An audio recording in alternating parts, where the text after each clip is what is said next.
This here is from Geo News. It's called Prince Harry Realizes Being Royalty Doesn't Count for Much in the US.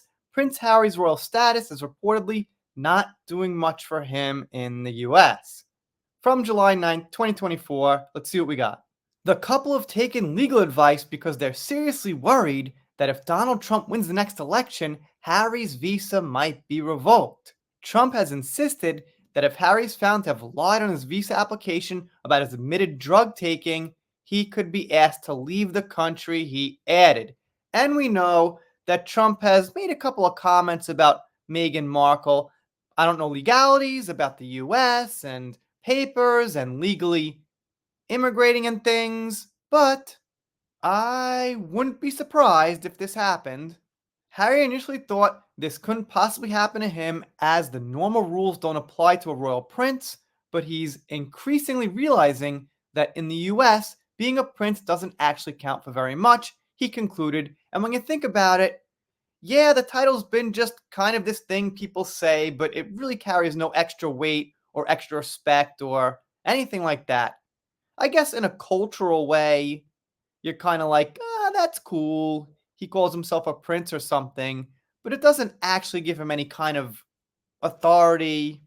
Prince Harry's excitement of being in the US is wearing off now that he's realized being a prince is not that big of a thing.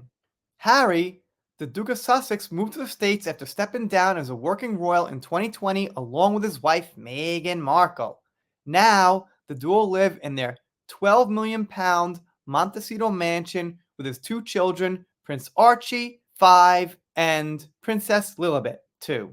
Royal expert Tom Quinn told The Mirror, during his first 6 months in the States, Harry found everything new and exciting, but the glamour's definitely wearing off. However big your garden, and Harry and Meghan's garden at Montecito is enormous, there's only so much you can do when you have no practical skills and you have people paid to cook, clean, and garden for you. Well, if you have a creative mind and you're actually somebody like a musician or an artist or a YouTuber, actually, you're never bored. You're always doing something. But if, like this person says, you don't particularly have a skill, you're not creative, I guess filling the time might be more difficult.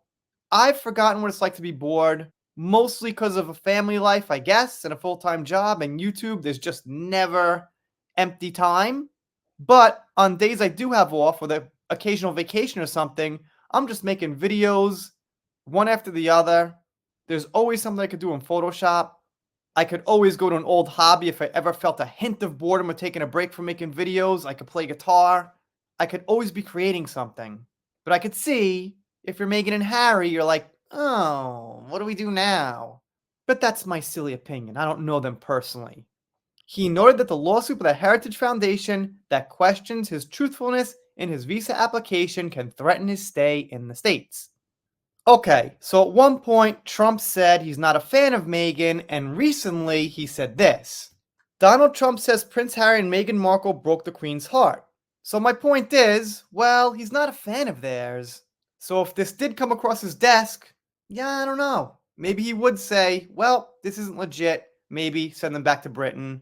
But politically, that might stir some things up. I'm sure over there, they wouldn't quite like that. They'd probably at least want him to stay, or they wouldn't want the whole thing out in the open as some kind of friction. So who knows? Anyway, whether you like or dislike Trump, I still think it's interesting to see someone like him pitching an opinion on Meghan Markle, who's pretty much pop culture news and politicians never talk about that I'm aware of. If you're not subscribed here, consider it. If you don't, I'll be sad, but I'll get over it. We're done here for now. See you next time.